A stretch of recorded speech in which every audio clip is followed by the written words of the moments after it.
Call the roll. Master Combs, Master Berger. Here. Master Tudor. Here. Master Bachman. Present. Judge Taylor. Here. At this time, I'd like to invite Curtis Christian up from First Presbyterian Church to lead us in word of prayer. Appreciate you being here today. Thank you. Honor. Let us pray. Gracious God, we continue to seek your will as your people of faith and also as citizens. We pray that you will open our minds and show us our deepest beliefs and convictions that shape what perhaps too often we overlook. Teach us, we pray, to think deeply and wisely about what we are to do this day for the common good, that we might see both religion and government as distinct, but under your justice and compassion. May all that we say and do this day be to your glory. We pray that you will help us neither to worship nor disparage those who are our civil leaders, that we might see them as they are as us, persons who are concerned for the common good of us all. May we live before you in responsible faithfulness as citizens of this world and the next. We pray in your most holy name. Amen. Amen. Thank you. Appreciate it. Sheriff, if you will, lead us in the pledge. Please stand, face the flag. I pledge allegiance to the flag of the United States of America and to the republic for which it stands, one nation, under God, indivisible, with liberty and justice for all. Thank you, ABC. Thanks, Sheriff. Yes, sir. Guys, y'all had a chance to look over the minutes. There was I don't know what was on Dropbox, but we did correct the date just at the very top. It was no issues. So if y'all approve the minutes from the previous meeting, I need a motion and a second, please. Motion approved is presented. Second. No discussion, call the roll, please. Master Berger. Yes. Master Tudor. Yes. Master Bachman. Yes. Judge Taylor. Yes. Treasurer's report will be at our next fiscal court meeting on our fourth Tuesday. First order of business today is George White is here with the Central Kentucky Regional Airport, and I know we have a lot of our board members here as well. Just wanted to give the court an update if you want to come up. Welcome. Glad you guys are here. Thank you very much, Judge See you come Taylor, in. Magistrates. Yes, I'm George White, newly elected chair of the board, and we do have several of our board members here. We have Myron Fisher, who represents the county. Steve Tussey also represents the county. Dr. Wilma Walker in the back is representative of Richmond. I represent Berea, and Chuck Connolly also represents Berea. I'm gonna let Chuck get started on some financial stuff about the airport and our expansion, and I'll follow up with our development. So, thank you. Thank you. Good morning, Chuck. Morning. I direct your attention to the first sheet that should be in your folder. It's capital projects that were accomplished by the board between the years of 2000 and 2018. The main figure that I want you to know and realize there is that we did $11,572,139 worth of improvements at the airport during those years. Currently, you see at the bottom of the list, in 2018, ramp extension base bid on phase 2, that is in progress as we speak. That project is. One of the other things that I want to point out about this sheet is that typically we get funding from some agency somewhere to do these projects. Sometimes it's the FAA, sometimes it's a state, and oftentimes on these projects we are required to provide local support. So 2.5% from our local entities, the two cities in the county, and then the state participates at 7.5%. So basically, this $11 million has cost us approximately 90% of that was paid by other entities through grants, et cetera. So the county, the cities were not out that money, only the matching dollars. Right. Okay? So, if you will turn to the second page entitled The History of and Future Project Spending for Madison Airport Board, I'd like to recap that sheet that I just gave you.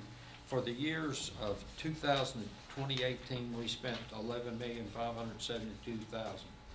The years 2000 to 2010, it was $2,645,000. From 2010 to 2018, there was almost $9 million. So the point of that is we want you to see how we've accelerated the improvements at the airport since the year 2000. And that acceleration is continuing because the projects that we have on the board for the next year are about $5.4 million. So in a very small time, we're doing half or a little better than half of what we've done in like 10-year periods. The reason for this is that the airport was slow to develop from the time that we built the first hangar out there in like 1978, 79, 80. The development was very slow, and as the needs of our local area picked up, the needs of the airport to support that economic development needed to pick up. And so the board has been very aggressive. Last year at this time, we were saying to you folks and the two cities that we were entertaining a bond issue to get us where we needed to be of about $7 or $8 million. And at the same time that we uttered those words, we also were saying, but we're working our tails off to get every penny of grant money, of any kind of money that would supplement that so that we can reduce that figure. So I'm happy to announce today that we have been successful in that effort. And if you look at the second part of this paper, number one on there is 3 new T hangars, and that's 1.2 million estimated. And now next to that, you'll see that we are including that in the bond request that we're doing. Number 2 is the airport utility improvements. And this was a kind of a surprise to us and hit us kind of in the back. We did not anticipate this expenditure, but basically what it is we do not have enough pressure out there for fire suppression, and it's a safety issue. It's becoming a safety issue. And then we do not have the kind of sewage that we need, so we're going to have to hook into one of the city's sewer systems, probably Berea. And that $1 million is to provide those 2 utility functions to the airport. The new terminal building, for many reasons, we feel that we need a terminal building. If you look at our terminal now, it is the face of the first hangar that was built there, and there's a door that's hard to identify as being the door to the terminal, and when you get in, it doesn't look like a terminal. It looks like a little business that's being transacted there. We feel that we need, and George will expand this a little bit by talking about the number of industrial parks that are close by, but we need a better front door for our community from the standpoint of the airport. We did not have a terminal building designed or anything like that, and when I first came on the board, we were told we don't know how we're going to get the money so that we can see how much money we need and how much it's gonna cost us to build. We were able, at no dollar cost, to get an initial drawing for a layout and a picture of the terminal building, and we expanded that into a little better design. And so recently, in the last year and a half, the three government entities gave the airport $130,000 each, and that provided the design for the project that we're in now, the design for the new terminal building, and we're so grateful for that. And George will reiterate this again. Other airport boards in this state are very envious of our cooperation with our three governments and their willingness to help us move these things along. So I will speak for the board unofficially here by saying thank you so much for helping us in that effort. We now can move that from that phase to going out and getting FAA grants. And so one of the things that's happened is the state has given us an $800,000 grant for the new terminal building. Instead of it being $2.75 million, it's now $1.95 million. So the total bonding that we're requesting with a contingency of $350,000 in it is $4.5 million. Judge Taylor has done a good job with the board telling us the status of this group. We're merely presenting what we're presenting to the other two cities. It's each of those groups are going to have to decide how they can support us in the efforts to do that bonding. In addition to that, we are adding new airport lighting and new airport fencing, things that the FAA and the state have asked us to do. And you'll notice that that's outside the bonding because we are fairly confident that we're going to get funding either from grants from FAA or the state to accomplish those two things. So the total amount that we'll be spending in 2019, 2020 will be approximately $5.4 million. And we are hoping that we can get that done.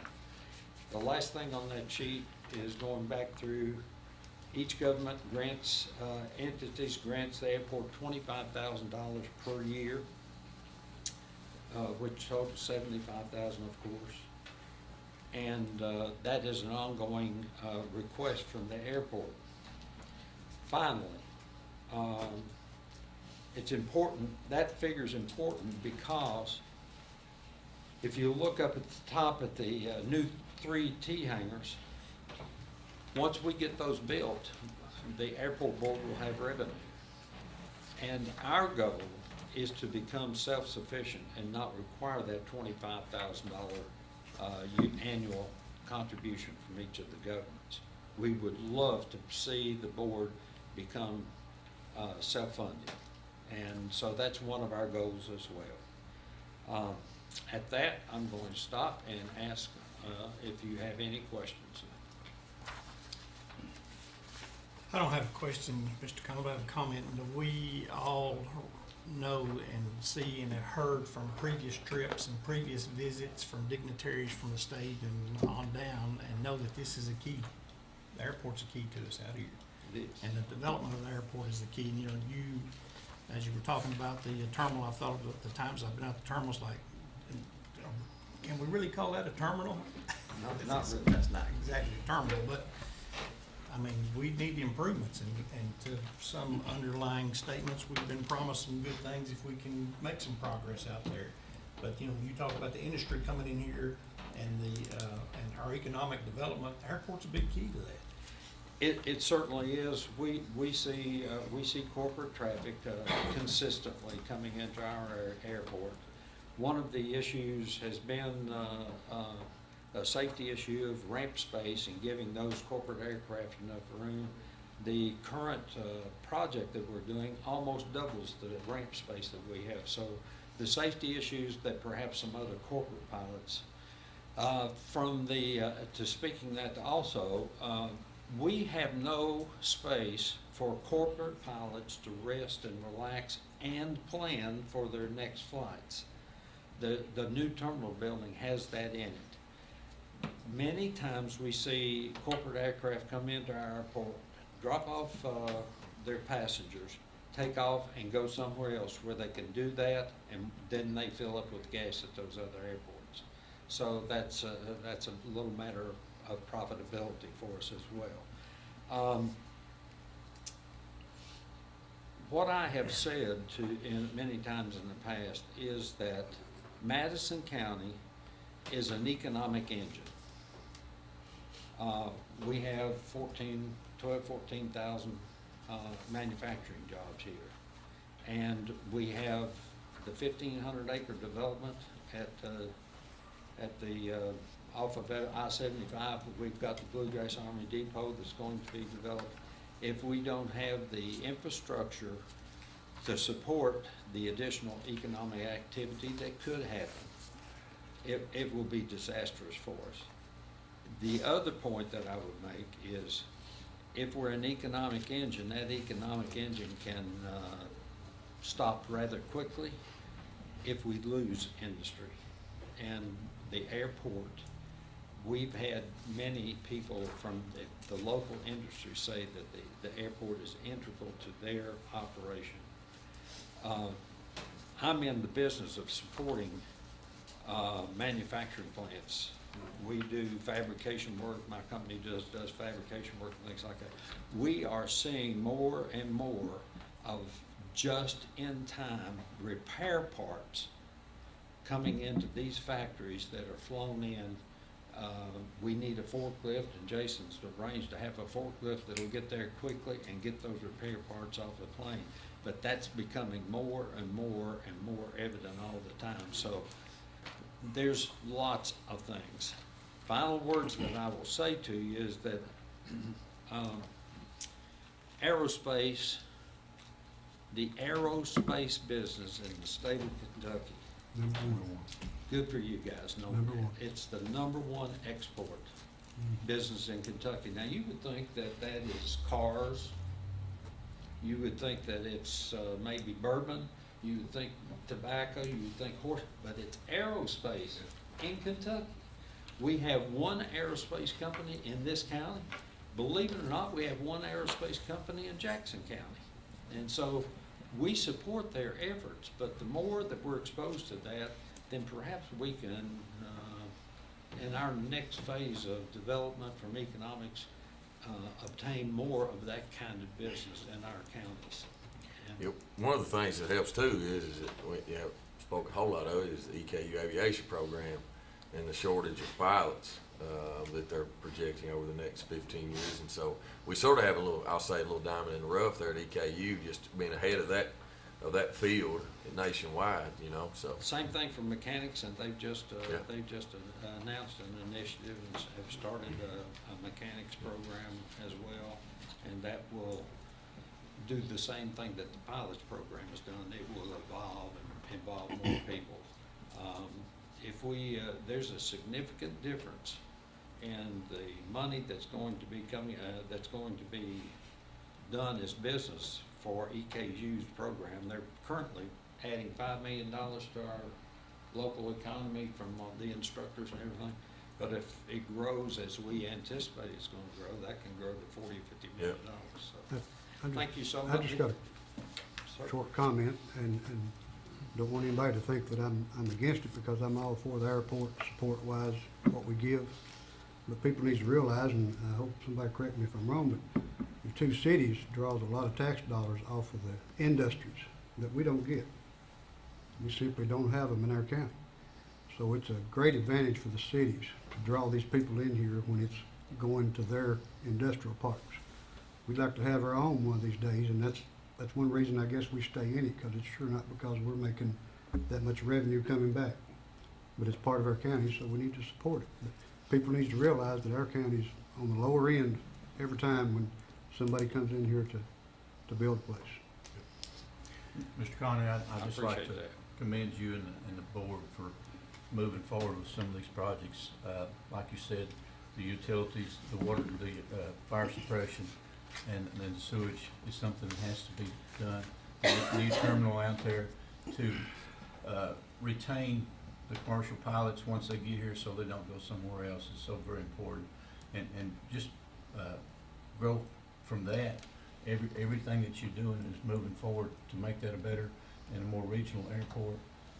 One thing that I looked at, and we've talked with their legislators, is access to getting out there. We have to keep on our legislators to get that road improved to make a better access off 75 to obtain more travel and more transportation to that airport out there. If you think about it, you know, I-75 was a huge thing for traffic.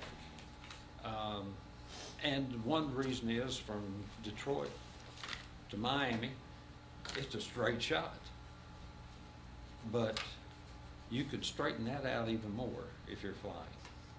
And once we get the facilities that we're trying to establish out there, I think that we will see a significant increase in just general aviation travel on their way backwards and forwards to Florida. Kentucky sits right in the center of a huge, if you go up 500 miles, we sit in a huge portion of the people in the United States. And so we have this opportunity, and I think we need to grab it and run with it. They gave an example at a conference that we were just at this past week, this morning was speaking. Big time corporation flew into this smaller airport, and the president or head of the company or whatever got off the plane and looked around, and he said, "Is this all they've got for an airport?" And they said, "Yeah." And he got back on the plane and left. They never did talk to anybody. That was a story at our airport. Okay, I will tell you. okay. We had a guy that came to the door of his airplane and turned around and shut the door because of the looks of the airport. So, any other questions, comments? Just to make sure I understand it, is that you all would be asking the three governments for the $4.5 million, That is correct. right? That is correct. And you would be asking us to bond it and also make that payment, That is also yearly correct. payment, correct? That is All right. correct. All right, so, and I just want to make sure that that's correct. So I just want to make sure on the record that the fiscal court and the masters know that would roughly equal out to about a $360,000 payment a year. And if we divide that up between three governments, that'd be $120,000 a year payment. That'd be on about a 20-year bond note. So, you know, as we're thinking about, especially getting ready to think about budgets for the next fiscal year, those are things I want y'all to write down and remember. Rule of thumb right now is about for every $1 million you bond, it's about an $80,000 a year payment. So, and the last question I'll have, Chuck, and I appreciate y'all being here and explaining this and presenting this to the court. But when will you be presenting this to Richmond City and Berea City? We've already presented to Berea, Okay. and I'm working out a time with Richmond to present to them. Okay, all right. But Randy Stone is already in the background working with Richmond and Okay. There needs to be a lead on the bond, and Randy and the city of Berea has agreed to that function. Mhm. So he's working on it now, and as soon as we finish with Richmond, he will start getting in touch to resolve this. Okay. We would love to have this bond in place by maybe June, and that way we can go ahead and start construction and do the things that we know we need to Yeah. do. Okay. Thank you very All right. much. Thank you.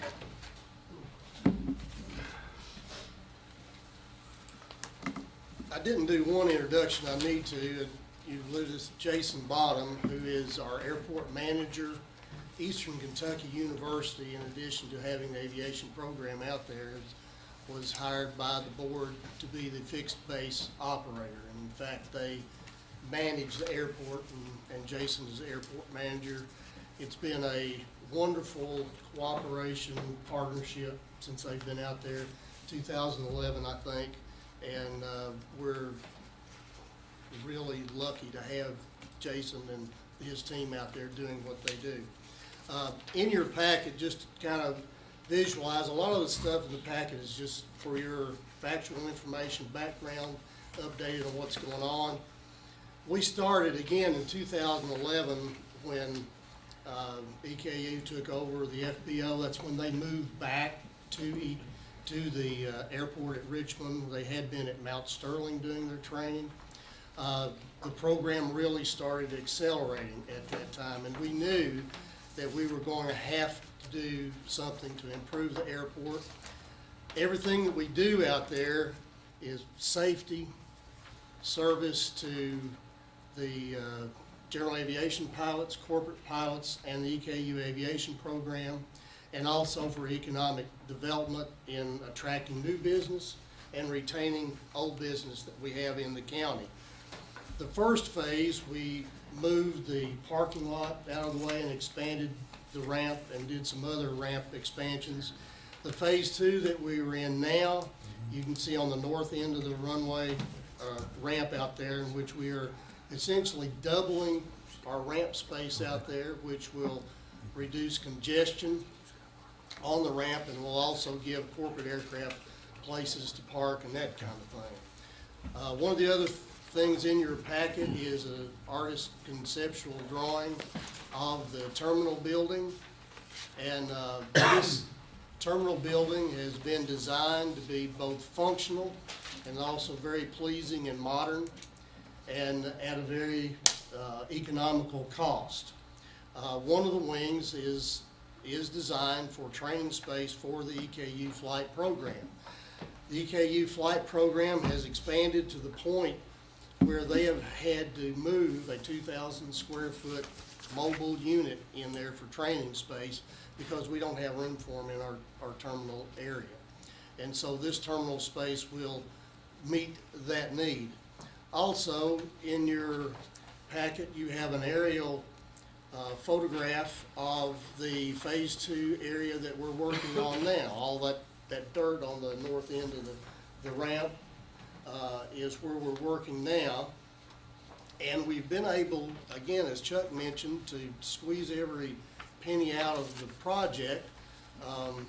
The company that's doing the expansion is getting the borrow, which we've got a big 40-foot ditch we've got to fill in out there for the ramp, is getting from Allegan Lakes Farm right across the road. And that has reduced the cost and enabled us to make a much larger area than we originally had envisioned. They expect to be paving that area in May. And again, this part of the project is 90% funded by the FAA. And so that is already in the works, ready to go. Just another graphic interpretation from our engineers AEI. The black area over here is the area that's being worked on now. And you can see the location of where in the blue of the 3 T hangars that will have space for 30 aircraft, of which Jason already has a waiting list to go in there. And when those aircraft go in the T hangars, that will free up some space in our current hangars for possible corporate flight operations and that kind of thing. And again, just for your information, fact sheets on kind of the airport, where we are, and that kind of thing. We started out, of course, out there with a 4,000 length runway. We now have a full 5,000 foot runway with full parallel taxiway. This is key to getting corporate aircraft to come into our airport. They need 5,000 feet for safety. And so since we have expanded from 4,000 feet to 4,500 feet, then to the now 5,000 feet, and Jason can tell you, our corporate track has really jumped up. And that means that our fuel sales, our jet fuel sales has really jumped up, of which the board gets a fuel flowage fee. So in addition to the ramp, or the T hangar rent, we also get the fuel flowage fee, which again, as we expand, those monies will come in to the board. Again, just a quick short history of the airport, again, for your information. And the reason we changed our name from the Madison Airport to the Central Kentucky Regional Airport, shown in another document that you have. This is a map of Madison County. It shows the airport over here and the 9 industrial parks that were within a 30-minute drive of the airport, all the way from southern Fayette County, Estill County, Jackson County, Rockcastle County, and Gary. We service that industrial area. And so we've got a lot of room and area for expansion. Mentioned that the fiscal court doesn't get any direct benefit, but we do have people that work at the airport. Payroll taxes on the people that work out the airport do come to the county, and as our expansion goes, our maintenance people will add people for working on aircraft. Jason will add linemen. EKU will add certified flight instructors that work out at the airport. Also, people that come and work in our factories buy property in Madison County, and so those property taxes come to fiscal court. Aircraft that are based at the airport pay property tax directly to Madison County. And EKU now has 15 aircraft. One of those they have purchased, so the property tax on that airplane will go to Madison County, and they're in a program to purchase their aircraft rather than lease them. So as that goes, then additional. And again, the 3T hangars that will add 30 aircraft out there, property tax on those aircraft also go to the county. So everybody wins, and as you said, we're all working together for the betterment of the economic development of the county. This is a great county to live. The airport is helping in that endeavor. We have a couple of little sayings. One, that corporate officers don't come to your local community on a Greyhound bus. They come in a corporate airplane. Also, 5,000 feet of road will take you a mile, but 5,000 feet of runway will take you anywhere in the world. So it is a big deal. The airport is very, very important to the community. Chuck went over several reasons why, and I know I'm preaching to the choir because you all have been extremely supportive of us, and we thank you. If you have any questions of me, always get in touch with me, and if you have any questions, I'll be happy to answer anything you might have. Thank you. Okay. Thank you very much. Thanks, guys. Appreciate everybody being here. I know our fiscal court meetings are very, very exciting. But if you all are gonna step out, I'll let you go ahead and step now. But now, if you wanna stay, Thank you, you know, sir. you're more welcome to. Yeah, Good to see you, Jason. thanks, appreciate it. See you, buddy. Appreciate it, thanks. Thanks, guys. See you. All right, next is second reading of ordinance 1903. It's a budget amendment for the road fund. I don't know, I mean, there's really not much else to talk about. We talked about it at the first reading. We've got several bridge projects. We had some emergency projects, and we just are doing a transfer to be able to have some of that money because we have to pay for those bridge projects and some of those drain projects before we get reimbursed back from the state. This transfer is for $172,599. That is $172,599. Make a motion to approve the transfer of $172,599 to the road department. Yep, and it's a budget amendment, ordinance 1903. I'll second that. We got a motion and a second. No discussion. Call the roll, please. Master Tudor? Yes. Master Bakken? Yes. Master Barger? Yes. Judge Taylor? Yes. Next is resolution 1901. This is a rescue squad agreement. We talked a little bit about this last meeting. We extended their previous one. Want to thank our counselor in her office and Brooke for the layout of this. We met with the rescue squad. It's so much easier to read. It was great. We had a great meeting to agree upon some things that we added to it. You all had a chance to read over this. We worked through some of the issues that we've had in the past year with the rescue squad, some complaints from constituents. very productive meeting the other day and agreeing on some terms of this new agreement. So, do y'all have any questions about the agreement? If you don't, I need a motion and a second to approve resolution 1901. So moved. Second.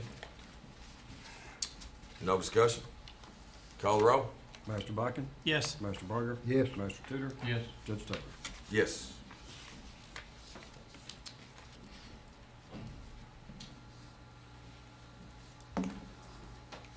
Next is Madison County Detention Center, home incarceration. Steve? Yes, Good sir. morning, Thank buddy. How are you? Morning, I'm great, Good. living the dream. I'd like to report that the home incarceration program has recently moved from physical court to the jail for management of the program, and certainly a good fit because it is very beneficial to the jail. Currently have about 32 people on the home incarceration program, which has given us some relief at the jail. Hannah Curtis administers that program. Hannah and I are evaluating the program. We'll do a financial plan, and I'll present that to the court in a few weeks. Yep. Any questions about the home incarceration program? I don't. I just want to make sure on the record, you know, when we approved the home incarceration program, it was through the county attorney's office, and so we had money in the budget that went for that program. And with new leadership in the county attorney's office, we decided to move it over to the jail. And so I just wanted to acknowledge that that employee position in the budget, those monies will be moving from where they are over to the jail's budget. And we're working on, you know, contract, how the program's gonna work. And just like Steve said, getting all the details together, and we'll come back and present that to the fiscal court, you know, hopefully in the next couple of meetings, okay? So we just wanted to sort of go on the record that it is moving from the budget line item where it was over to the jail's line item, okay? Good. No action needed that I know of, but appreciate the update, Steve. Okay. Thank you. Y'all have any questions, guys? No. Good. Is that right? I don't need any action at this time, right? Yep, all right, thank you. Next, personnel, EMAC SEP. Good morning, Dustin. Morning, everybody. How are you, buddy? Doing well. Good. You Doing look well. nice today. Thank you. Yeah. Thank you. Good. So I just want to start off with a little bit of some information we received last week as far as the D-mill schedule, and it will kind of lead into these positions. So information we received last week about D-mill schedule, still looking for a June to August startup of the static detonation chamber for the mustard rounds. So June of this year to August, that time frame is what they're looking at. And then their plan is to start the main plant with the GB projectiles sometime in September.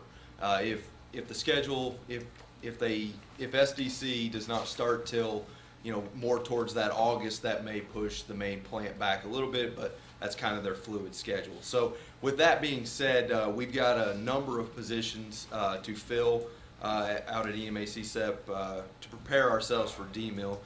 So the first of those is our deputy director position. Committee made up of Colleen, Chief Gray, and Glenna.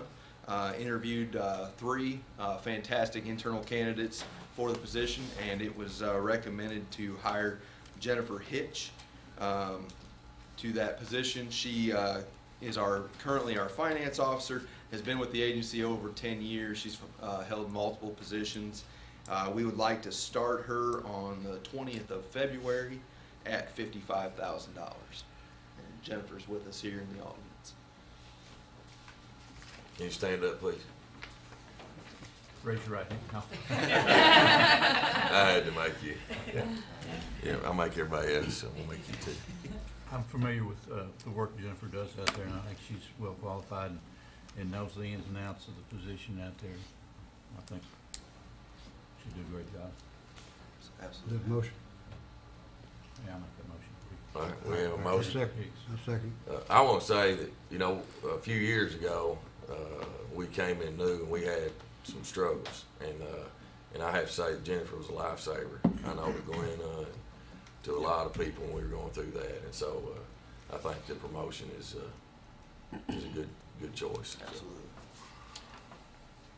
We have a motion and a second. No other discussion. Call the roll, please. Master Barger, Yes. Master Tudor, Yes. Master Bucking, Yes. Judge Taylor. Yes.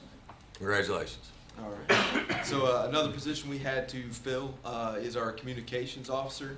One, we would like to recommend we promote Zach Johnson from EOC Tech to communications officer. Zach's been with us for just about 3 years now. He's really excelled in the position he currently has, and is a great asset to us, and I believe he will continue that in his new position. We'd like to start him again on the 20th of February at a salary of $36,000. If y'all approve the recommendation by our director, Dustin Heiser, for Zach Johnson, as a promotion from EOC Tech to Communication Officer, I need a motion and a second, please. So moved. I have a motion, do I have a second? Second. No discussion, call the roll. Mr. Barger? Yes. Mr. Tudor? Yes. Mr. Buckin? Yes. Judge Taylor? Yes. Thank you. Oh, sorry, Oh, stop. yeah, sorry. Zach. Yeah, there you go, smiling face, that's good. All right. So the next position, the administrative assistant for us, at this time, we're gonna hold off on this one, only because some scheduling conflicts. We had some scheduling conflicts in our office, and then getting back and forth with the potential candidates.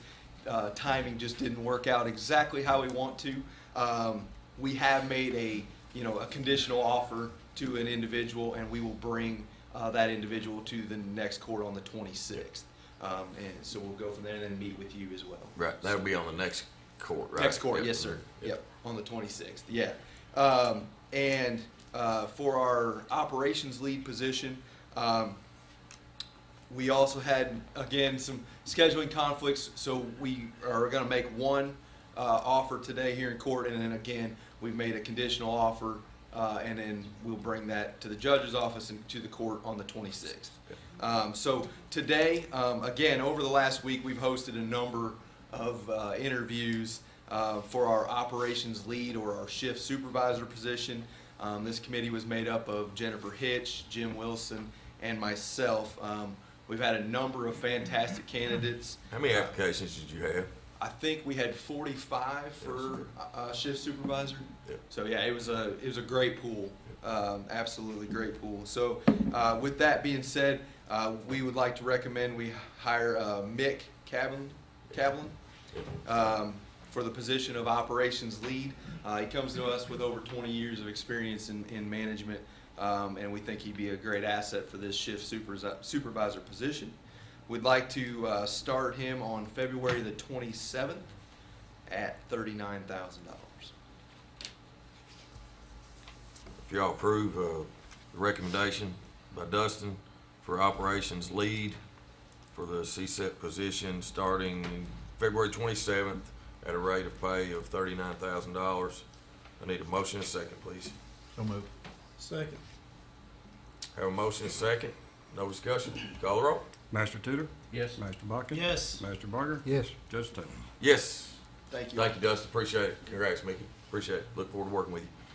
Next is personnel battlefield golf. Seasonal employees. Yes, sir. Our one and only. Good morning. Gary Vanderhoff. Now, if the rain keeps up, we might turn it into a water park. Yeah. Okay, all of these are returning seasonal employees. And just so you know, for the seasonal golf cart attendants, we're still going to need to fill one more position. For the seasonal golf shop attendant, we need one more. And as of right now, we need at least 6 people for the grounds crew. For the, these will all be starting March 1st, and of course that's weather dependent. If it's like this, we won't have them in. The first is David Hall at $8 an hour. This is actually David's 12th season coming back to us. You want to do these individually? Yeah, we need to, I think so, yeah. So if y'all approve the recommendation by Gary as a seasonal employee to hire David Hall, starting on March 1st, if weather permitting, at $8 an hour salary, I need a motion and a second, please. So moved. Second. No discussion, call the roll. Master Buckin? Yes. Mr. Barger? Yes. Mr. Tudor? Yes. Judge Taylor? Yes. right, next would be Daniel Wood at $7.50 an hour, also March 1st. If y'all approve Daniel Wood, as recommended by Gary, at $7.50 an hour, starting March 1st, weather permitting, I need a motion and a second. So moved. Second. No discussion, call the roll, please. Mr. Barger? Yes. Mr. Tudor? Yes. Mr. Bodkin? Yes. Judge Taylor? Yes. Okay, next would be Tim Freeman, $7.50 an hour, March 1st. I need a motion and a second to approve Timothy Freeman, $7.50 an hour, starting March 1st, weather permitting, as a battlefield golf cart attendant. Move to hire Timothy Freeman as a battlefield golf course attendant Cart Cart. attendant. Yep, thank you. on course. It is on course, that's right. Second. Second. So I have a motion and a second. No discussion, call the roll. Mr. Barger? Yes. Mr. Tudor? Yes. Mr. Bodkin? Yes. Judge Taylor? Yes. And then James Collins, seasonal golf cart attendant, March 1st, $7.50 an hour.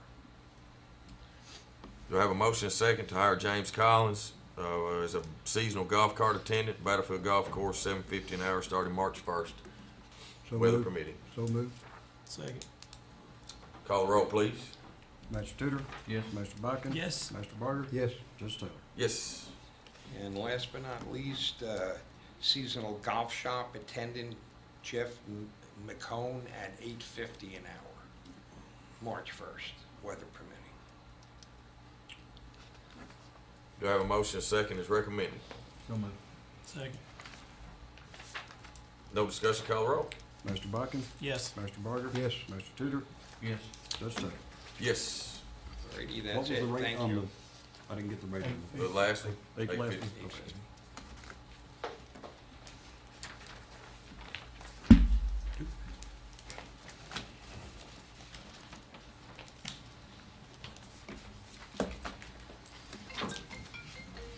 There's Larry.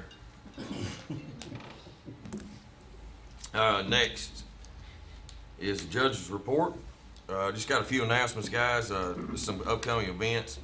This year's 44th District Basketball Tournament for our 4 high school teams will be Monday and Tuesday of next week. That'll be February 18th and 19th, with the finals will be on Friday, February the 22nd. It is a good time to go out and see all of our high school students and athletes play against each other. That will be happening at Eastern Kentucky University Alumni Coliseum. There will be an overdose prevention and Narcan training seminar on Tuesday, February the 26th from 10 a.m. to 3 p.m. at the Madison County Health Department on Boggs Lane in Richmond. To register or for more information, please call 623-7312. The Kentucky Veterans Art Project will be on display at the Kentucky Artisan Center in Berea through March the 2nd. If anybody interested, this special traveling exhibit is various types of artwork made by Kentucky veterans and their families. The 6th annual gala for Healing Hope will be on Saturday, March the 2nd from 6 until 11 p.m. at Churchill Weavers in Berea. For tickets and for more information, please call 859-313-2014. This is organized by our Berea, St. Joseph Berea Hospital down there. It is actually a good event, and the money and stuff the trades goes for a good cause. The Bluegrass Army Depot, they have begun their annual destruction of conventional munitions on an irregular basis. If you live near the Army Depot, be mindful of the distant rumble from the depot for the next few weeks. So that has started. Sometimes we get phone calls and citizens concerned. So just know that has started out at the Bluegrass Army Depot. Just a reminder about our Madison County Solid Waste Large Item Pickup Program. If you have a large piece of furniture or appliance you are needing to dispose of, call 624-4709 to schedule a time for a pickup. If you have questions about the program, you can go to the solid waste page on the Madison County's website, or you can call 624-4709. And do want to make an announcement that the courthouse will be closed and all of its related offices will be closed Monday, February the 18th for President's Holiday. We will reopen on Tuesday, February the 19th at 8 a.m. Comments from department heads? Nope. Comments from magistrates? Tom? I'm gonna start with a question. I guess I see Scott here. How's the dead animal pickup going? it's a happening. You want me? Please, would you? The program currently, since the beginning of the year, is averaging approximately 100 animals removed on a weekly basis since we started. And that was approximately, I think I ran the numbers, we were 115 animals ahead of what we did in 2018 during the month of January. The weather has been relentless with the rain and then the cold and now warming back up and now back cold. But the program has been very very busy and very used by our citizens and farmers here in the county. Good, thank you. I know, Scott, that the cold and the temperature variation, along with the rain and the ice freezing on the animals, on my herd, it's been a lot more detrimental this winter than in the past. And it's better with staying one temperature rather than the variation. You know, it's been rough on livestock and dogs, cats, all pets, humans as well. Exactly. And it's been especially rough with multiple losses when we come to a residence where or a farm where 4 or 5 animals at one time are being picked up, and I think that even hit a spot where we actually picked up a dozen at one spot. So the multiples, and it's been a hard winter so far. You might, since the question was asked, you might talk a little bit about the truck too. Yes, we're currently the newer truck is currently down with some engine trouble. It appears that the EGR cooler, which is basically the coolant function for the truck, flooded the engine, and we are down with that. Our maintenance program is working with that situation to see where we're see about the future of that program, as well as we're running on the old backup truck. She's a good truck. She runs strong, but obviously it is our backup truck. It is approximately. It was purchased in 2001. It has had an engine replaced in it, but it's an old unit. So, How many but miles it's on get. that theater? I would estimate, Colleen, it would be around 450,000 at this point. So, Scott, how many miles do you put on a dead animal truck in a year's time? in the year's time, Yeah. I would say somewhere between 25 to 30,000 miles a Okay, year. I thought it would have been more than that, but I would too. that's a whole lot of money. All the animals don't call in exactly the same, because you may go to Whitehall one moment, and then you may have one that comes in with Poozy. So, Yeah. and during this hot time of us doing this program, we've been kind of concentrating on focusing on, if we're out in Doylesville, we need to get the stuff in Union City, and we need to get the stuff maybe in Waco, and if multiple stops in areas as doing our route planning. So. Yeah, one thing that, this truck that we've had a lot of trouble with, it's an international, I think it's a 14. Model year 2013 and 2014 had problems with the regeneration. It's called regeneration exhaust, basically a burn-off procedure on the exhaust system. And it's not just a problem for us here in Madison County, it's a nationwide problem. Actually, when I talked to the international dealers, international with the warranty claims during the 13-14 cycle, I was told did not net a profit on these trucks. They lost after all the warranty claims. It was a loss for them for those years on production. So it's kind of unfortunate for us because we got a truck that's, been in and out of the shop multiple times over the past 5 or 6 year period of time frame, and it's only got 90,000 miles on it. 3 cylinders have already been rebuilt, and it's looking at that again. Yeah. So It's unfortunate, obviously you talked about that truck. I'm glad Colleen brought up the mileage of our old truck, so we have a truck there that's lasted us, I don't know if we got it new. that's but- miles on the truck. That's not miles on this engine. So there's a rebuild. Yeah, engine in right, there. yeah. But those Caterpillar engines that were in those 2000 range vehicles were strong, real good engines, and easily fixed as well. So. Well, Maybe time to look at setting a limit of how many we can pick up at one farm, without some kind of fee or something. How many are from the same farms? What percent do you think are from the same farms? We've got probably 7 or 8 producers that are approximately 40% of the assessed stuff, of the amount of animals that we do. Yeah. And I would say those are a larger scale producer, multiple hundreds of cattle on hundred of cattle on their farm. So. Yeah. Well, it's a good service, but there's just so much that we can pay for out of pocket before we have to start trying to get some money back to pay for our bills. And ultimately, this is a partnership between Phase 10 board, is that correct? Kentucky Settlement, or the Settlement, Tobacco yeah. Settlement Board, as well as our Conservation District, and I think some Farm Bureau has some stuff to do with Right. it, so. And if we didn't have that, we couldn't be doing it right now. And we're going, I mean, just to let the court know, Scott and I think Scott Shepherd's gonna go with us because of the truck maintenance, mechanic part of it. But I think we're going in a couple weeks, maybe Yep, February 19th, I think it's 7 o'clock. February 19th to the talk to them and just see what we can work out. I think the Phase 2 board and the Farm Bureau paid for 50% of that truck initially. Scott, is that correct? They have made 2 donations. When the program started in like '01, they initially donated a $50,000 that came from that program, and then in 2012, when we built this truck, they brought in another $50,000. And on a general basis, I think $7,500 a year comes from on programs operational for the program, $7,500 from them, and then $7,500 from the Conservation District. All right, thanks.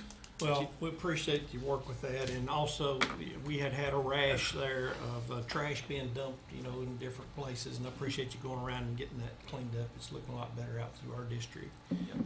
It's a busy time for us, thank you. And next court will nail down our 2019 Kentucky River Sweep date. I've got conflicting dates, but it will be sometime in August. So we're going to wait. Hopefully the river will go down and let us have one this year, since we missed last year. Thank you, Scott. We've also got in the 4th District a couple of bridge projects that are in process of some sort or another, and so we'll keep working on those. It's a busy time of the year for us as magistrates, simply because all of the things that are going up in Frankfurt with the Senate bills, and I don't remember the exact count on Senate bills. There's over 300 House bills that's going on right now, and I think it was 315 or 14 yesterday. And we read all of those. We decide which ones we think are good, which ones aren't good. We're going to Frankfurt on Thursday to talk to our legislators and ask them to support some, not support some. So it's a busy time for us as well. Should you need me for anything, you can reach me at 200-9765. Thanks, Tom. John? Roger, Judge Taylor, and myself attended a conference in Lexington this past week and met with some other elected officials throughout the state, the Judges Conference. Talked with some KCO or representatives for the attorneys at KCO, and got some issues kind of resolved, and some ideas on which way to go on some issues we had to deal with. Like Tom said, some of us are going to Legislative Day in Frankfurt. We're meeting at the KCO building and then going on over to the Capitol and meeting with their legislators. We have 5 state representatives and 1 senator from Madison County, and I hope to meet with most of or all of those. If you have some concerns and issues about some bills that you know that are going to be brought up this session, call one of us and we'll share your concerns with our legislators, or call them directly. That's what we're here for, to be the liaison for the county and represent you guys. Please feel free to do that. As you know, we've had excessive amount of rain that's affecting all of us. We've had some flooding issues. I talked to our road supervisor this morning. A lot of these situations continue, and some washout problems until we have some slack off on some of the rain. Some of these problems won't be corrected, and they'll need corrected when we're going to get 3 more inches of rain 2 days later, and you're going to have the same problem. So please bear with us on those situations. We're going to be out there and getting these roads and ditches and bridges and culverts straightened up and cleaned out as soon as possible. So feel free to call us if we can help you in any way. That's all about that. Thanks, John. Roger? About the only thing I got is about the Valley View Ferry. Of course, naturally it's down because of high water. But in case you don't hear it quick enough, we've finally decided that if we can get the right phone service at the ferry, the guys that's working at the ferry, as soon as it breaks down or the water's too high and they close, they can put it on Facebook. And that'll be a tremendous help to the people that's at home to make a false trip down there. The problem we have now is when it does close, that captain's got to close up and go to where the signs are and put them out that says it's closed. By the time you do that, You've had 25 people make it to the ferry that don't know that it's closed. So this will help a great deal there. Talking about the river being up, it's at 19.5 foot right now. We have to quit running at 17 foot. And it's nowhere near where it's gonna be because we're waiting on water from southeastern Kentucky that usually takes 2 days to get here. So we're getting ready for a big one, I'm afraid. All done. Thanks, buddy. Appreciate it. Kenny? You good? Council? No? Okay. Sheriff, you good? All right. Audience, comments from the audience?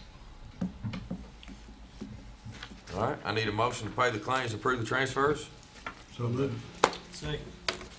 Got a motion, a second. No discussion. Call the roll, please. Excuse me. Mr. Berger? Yes. Mr. Tudor? Yes. Mr. Bucking? Yes. Just Taylor? Yes, next court meeting is February the 26th, 2019. It'll be right here at the Madison County Courthouse. Again, that's February the 26th, 2019, right here at the courthouse. I need a motion, a second to adjourn. So moved. Second. Call the roll, please. Mr. Berger? Yes. Mr. Tudor? Yes. Mr. Bucking? Yes. Just Taylor? You okay?